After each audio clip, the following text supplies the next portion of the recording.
Bismillahirrahmanirrahim. Assalamualaikum warahmatullahi wabarakatuh.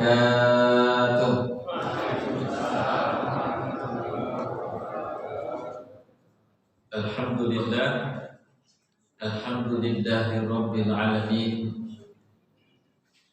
alladzi khalaqal mauta wal hayata liyabluwakum ayyukum ahsanu amala, alladzi arsala rasulahu bil huda wa dinil haqq liyudhhirahu 'ala ad-dini kullihi walau karihal musyrikun.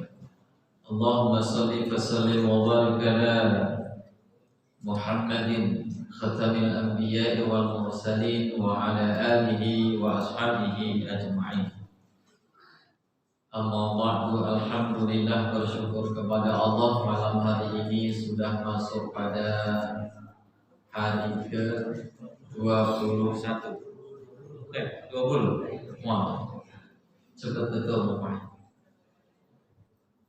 Berarti yang sudah lewat 19 hari.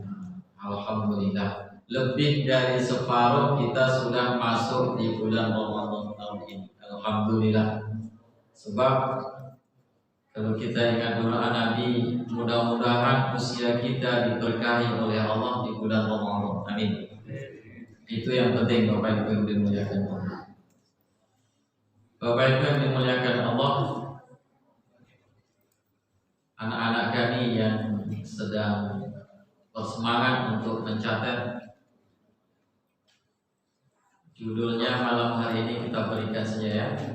Tidak ada temanya, tidak ada judulnya. Hukum dan cara mengqadha puasa. Hukum dan cara mengqadha puasa.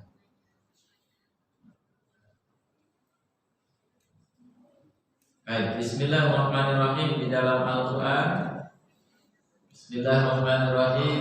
Ya ayyuhalladzina amanu kutiba alaikumusiyam kama kutiba alal ladzina min qablikum la'allakum tattaqun.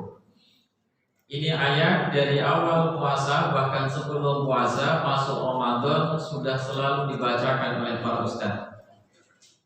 Bahkan imam juga, termasuk semua umat muslim sangat hafal ayat ini.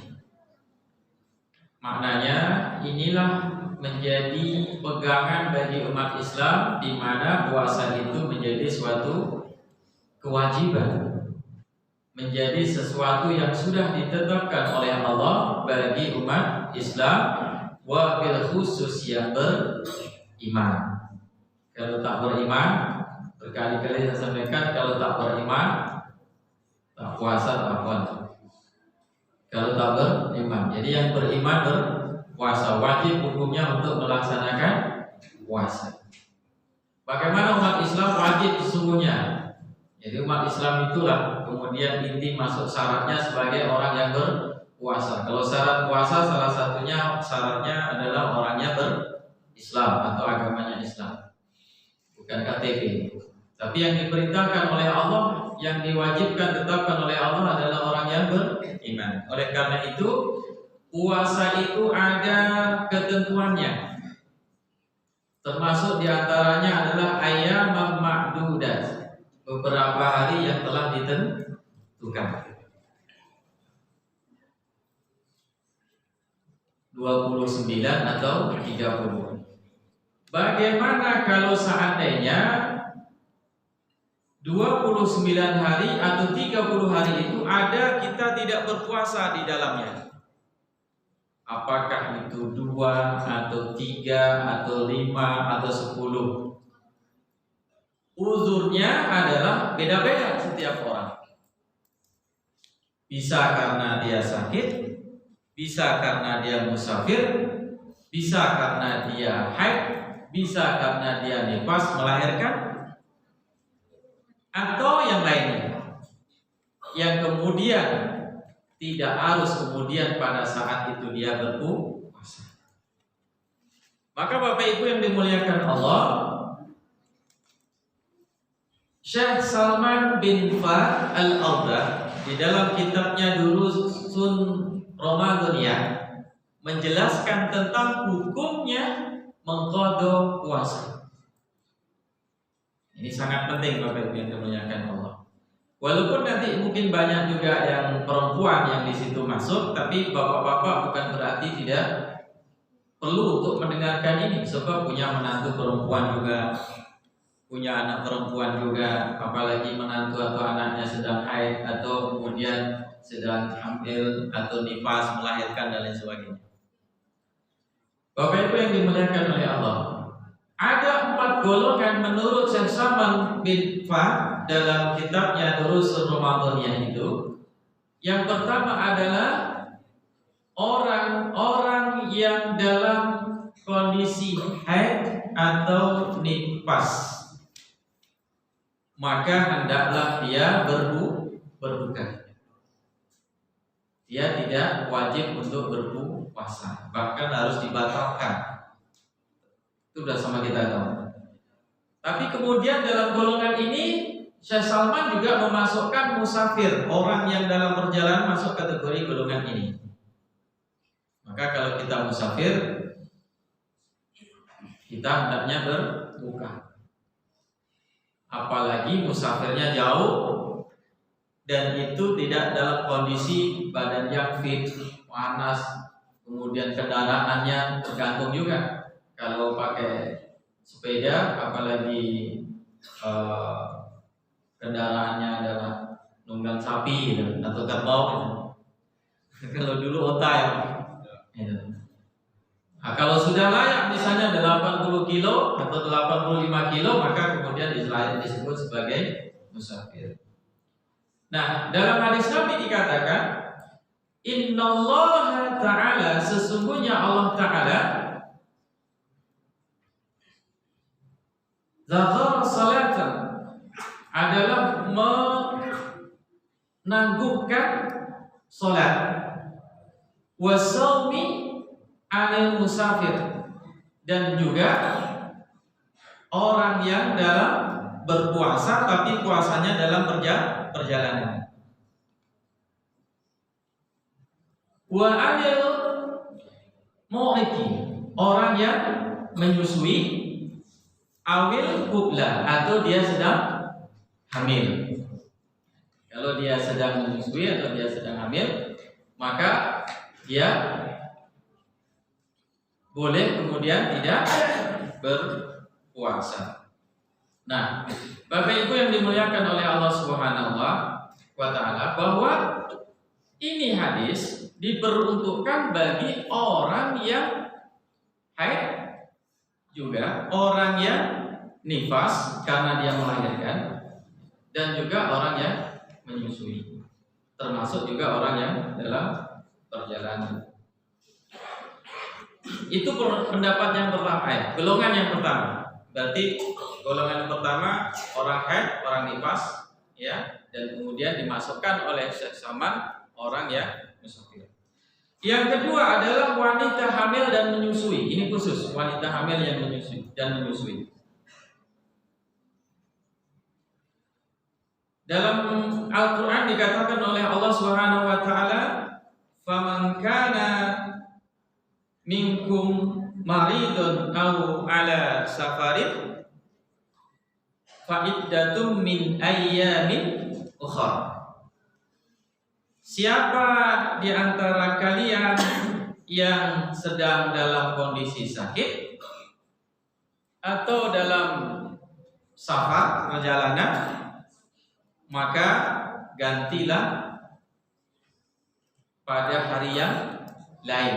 Nah, kalau berbuka puasa berarti kalau tidak buka puasanya tetap dia puasa, tetap dia melanjutkan, tidak apa-apa. Kalau dikhawatirkan dia tidak akan menyakiti badannya, nanti ada keterangan.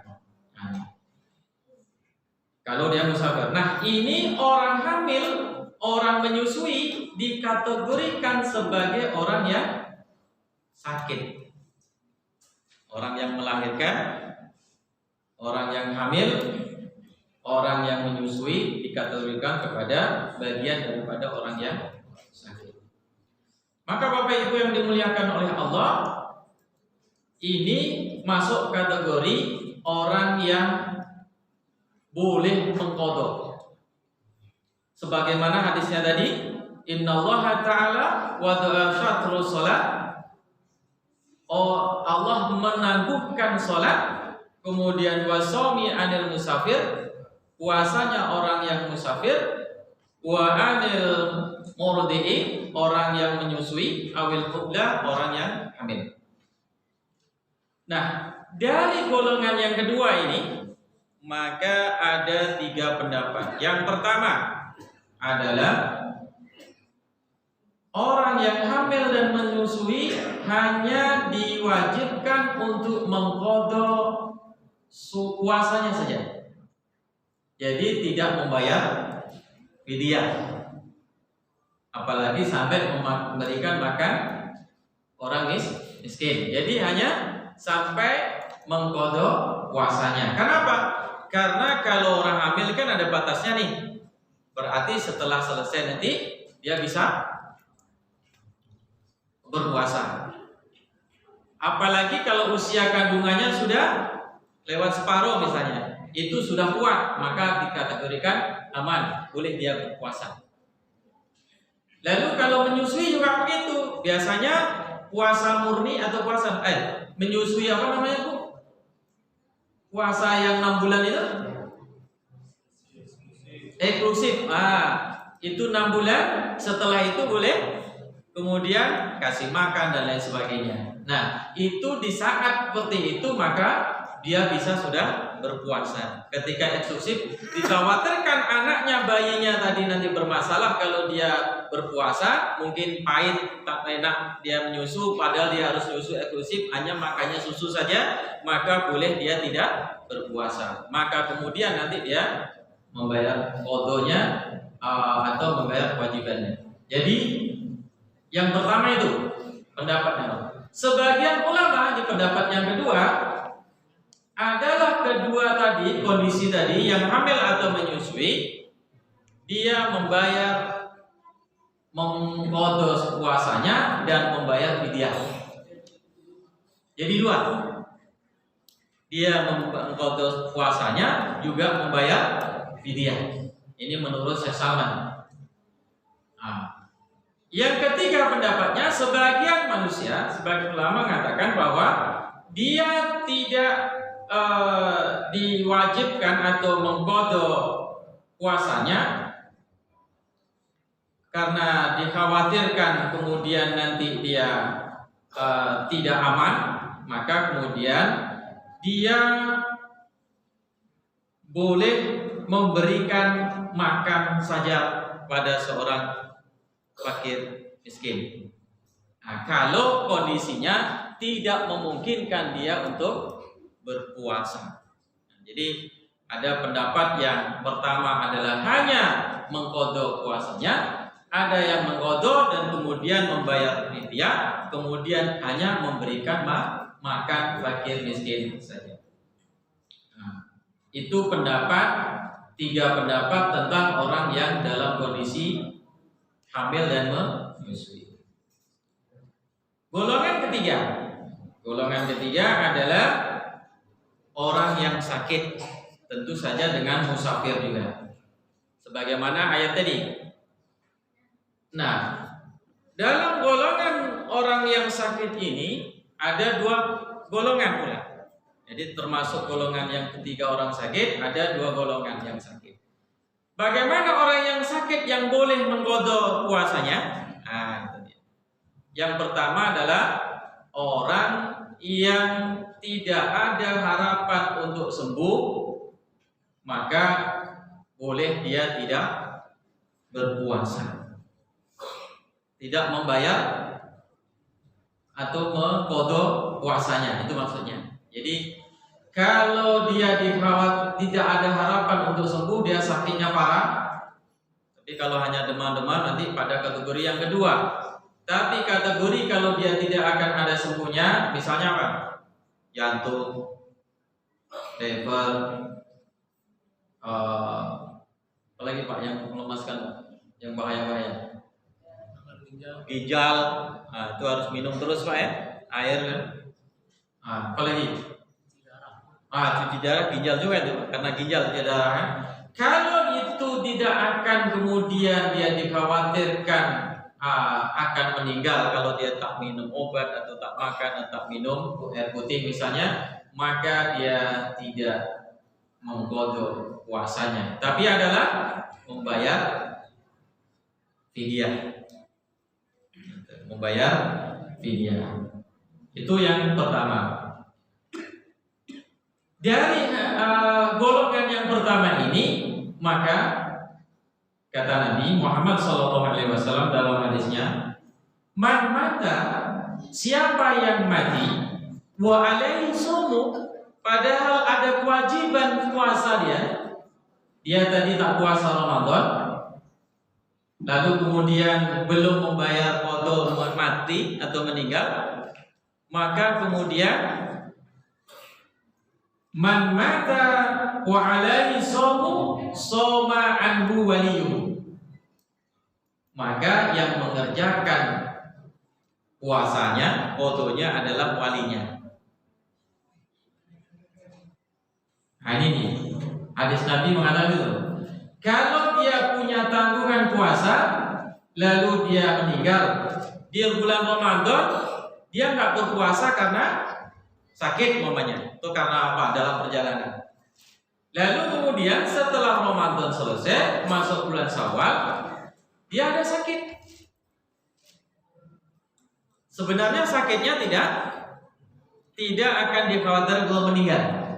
Mungkin demam saja ya. Tapi boleh dia qadha, tapi sebelum dia qadha ternyata meninggal.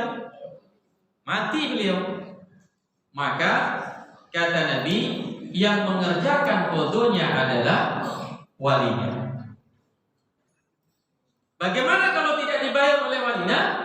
Maka kategorinya dia masih ada tanggungan puasa. Nah, itu kata Syekh Salman. Menurut hadis Nabi Muhammad Sallallahu Alaihi Wasallam.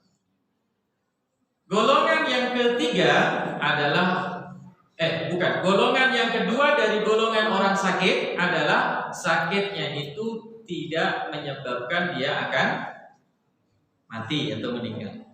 Misalnya hanya sekedar demam panas saja, batuk-batuk. Tapi walaupun batuk-batuk dia nggak bisa berpuasa karena apa? Kalau tidak minum dia batuknya terus saja. Tapi tidak akan menjadikan orang itu meninggal. Gitu. Kira-kira seperti itu kata Dos. Ini yang menentukan adalah dokter yang tahu tentang kesehatan. Maka Bapak Ibu yang dimuliakan, kalau kondisinya tidak dikhawatirkan akan meninggal, maka dia harus membayar qadha atau mengqadha puasanya. Kapan diqadha puasanya? Setelah ya sakitnya sembuh atau selesai. Nah itu. Jadi ada dua kategori orang yang dalam golongan sakit parah, dikhawatirkan tidak akan sembuh. Yang kedua sakit tidak parah, ada harapan untuk sembuh. Yang keempat, golongan orang yang keempat adalah orang tua renta, orang pikun, orang yang tidak tahu lagi membedakan mana yang baik, mana yang buruk, hilang akalnya. Maka orang yang seperti ini tidak ada kewajiban untuk mengqadha puasa. Kok bisa terjadi, Ustaz? Misalnya dalam perjalanan Ramadan tiba-tiba dia awalnya aman saja, ketika tanya pokoknya tahu, masih ingat semuanya, dia tidak pikun. Tapi dalam pertengahan bulan ternyata atau di akhir bulan belum selesai Ramadan, pikunnya datang. Hari itu datang, nggak tahu lagi apa-apa. Kan ada orang begitu ya, tahu tiba-tiba nggak tahu apa-apa lagi. Orang sudah tua atau ini tapi pikun dia, walaupun tidak tua tapi pikunnya datang. Apalagi kalau orang tua renta ini udah nggak kuat lagi berpuasa, maka dia tidak ada kewajiban kemudian membayar atau mengqadha puasa. Walaupun di Ramadan dia tidak sanggup berpuasa, maka setelah Ramadan selesai, Syawal dan seterusnya, kemudian dia tidak membayar qada atau melaksanakan qada puasanya. Itu boleh. Nah, jadi kalau kita punya keluarga, punya orang tua yang masih ada pada kita, nggak kuat memang badannya sudah renta betul, nggak kuat lagi untuk perpanjangan kan puasa lagi, makan juga susah gitu kan. Nah, itu nggak ada kewajiban dia untuk membayar qada. Bapak Ibu yang dimuliakan oleh Allah Subhanahu wa taala. Nah, itulah golongan yang tepat. Jadi hukumnya orang yang mengqada puasa. Caranya seperti tadi, qadanya begini. Yang pertama tadi saya ulangi lagi adalah orang yang haid dan nifas, termasuk di situ dimasukkan musafir. Yang kedua orang yang ibu hamil atau wanita hamil atau menyusui. Yang ketiga orang sakit. Sakit kategorinya ada dua, yang parah dan yang tidak parah. Yang keempat adalah orang tua renta, pikun, tak tahu lagi apa-apa, maka dia tidak diwajibkan untuk mengqada puasanya. Catatannya adalah yang pertama, sebahagian manusia itu, orang itu menunda-nunda puasa, maka ini tidak dianjurkan, bahkan tidak dibolehkan menunda-nunda mengqada puasa. Jadi kalau ada hutang kita, kalau ada puasa yang kita batal, artinya berbuka pada Ramadan, maka segerakanlah membayar qadanya. Bersegeralah berpuasa setelah Ramadan selesai. Kapan waktunya? Setelah hari kedua. Hari pertama selesai Idul Fitri, hari kedua boleh. Tapi hari ada adat kita menghargai tamu, kita bertamu dan lain sebagainya, maka boleh belum membayar qada. Kapan waktunya? Setelah itu, kalau sudah aman. Tapi jangan diniatkan untuk memperpanjang waktunya, apalagi ditunggu untuk tahun depan baru dibayar. Menjelang akan Ramadan lagi baru dibayar. Tidak dianjurkan, bahkan dituntut untuk segera membayar qada puasanya. Nah, jadi jangan ditunda-tunda. Yang kedua adalah tidak ada syarat berkesinambungan. Maksudnya apa? Terus menerus. Misalnya kita punya utang puasa 10 hari. Tidak mesti saat membayar qadanya berturut-turut, hari ini, besok, seterusnya 10 hari berturut-turut. Tidak ada syarat seperti itu. Berarti apa? Boleh hari ini misalnya kita sanggup mengqada puasa, besok berbuka, besoknya lagi berpuasa, besoknya lagi berbuka, besoknya lagi berpuasa, besoknya lagi berbuka. Boleh seperti itu. Jadi tidak ada syarat untuk kemudian berkesinambungan. Yang ketiga adalah catatannya harus mensegerakan untuk membayar qada puasanya. Tidak boleh ditunda-tunda. Jadi kalau tadi itu dilarang untuk menunda-nunda, sekarang dianjurkan untuk segera membayar qada puasanya. Jadi Bapak Ibu, jika ada hutang puasa, jika ada di Ramadan ini bolong puasanya, sementara kita wajib untuk melaksanakannya, maka nanti setelah Syawal, setelah Ramadan, puasa Syawal datang, dibayarlah puasanya. Ada pendapat, apakah puasa Syawal dulu baru membayar kewajibannya qada puasa Ramadannya yang wajib ditunaikan? Tapi karena yang wajib ini masih ada waktu panjang, Syawalnya dulu karena Syawalnya terbatas 1 bulan. Tapi kalau Syawalnya itu berturut-turut di awal bulan sudah dilaksanakan, segera bayar utang yang wajib. Itu lebih baik lagi. Itu lebih baik lagi. Memang Ramadan wajib harus diqada, sementara Syawalnya sunat. Tapi batas waktu sunatnya ini sebentar, maka segerakan sunatnya. Kalau mau sunatnya, kalaupun tidak dilaksanakan sunat puasa Syawal, tidak apa-apa, bayar qada nanti di yang wajibnya Ramadan itu. Demikian saya kira hukum dan caranya untuk membayar qada puasa. Ini menurut Syekh Salman bin Fahd Al-Qadha. Mudah-mudahan beliau dirahmati oleh Allah Subhanahu wa taala dan kita bisa memahami dan melaksanakannya itu sesuai dengan tuntunan dan anjuran agama Islam kita. Demikian, billahi taufiq wal hidayah. Wassalamualaikum warahmatullahi wabarakatuh.